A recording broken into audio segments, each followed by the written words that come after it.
Harper Audio presents Jerry Lee Lewis, His Own Story by Rick Bragg. Read by John Pruden.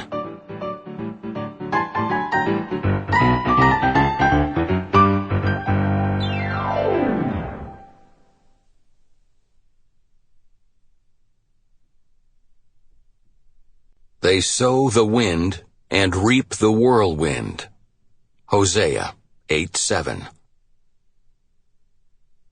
If I exercise my devils, well, my angels may leave too. Tom Waits.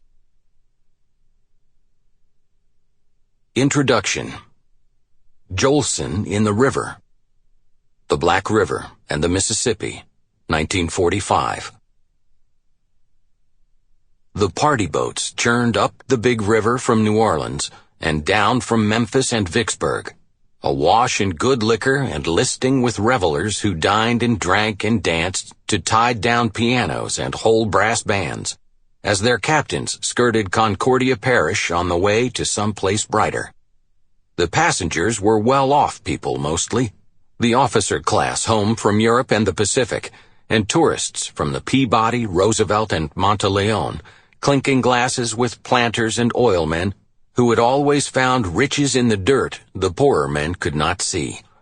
Weary of the austerity of war, of rationing and victory gardens, of coastal blackouts and U-boats that hung like sharks at the river mouth, they wanted to raise a racket, spend some money, and light up the river and the entire dull, sleeping land.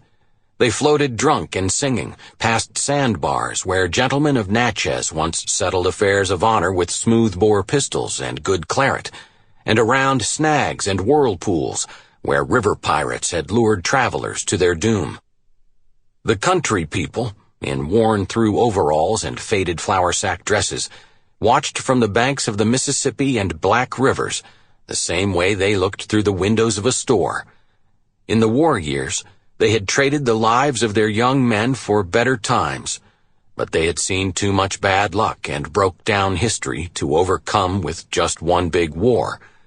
Reconstruction, the Great Depression, and named storms and unnamed floods had left generations hunched over another man's cotton or digging in borrowed dirt, and in their faces you could read the one true thing, that sometimes all you could get of a good life was what you could see floating just out of reach, till it disappeared around a bend in the river or vanished behind a veil of flood-ravaged trees.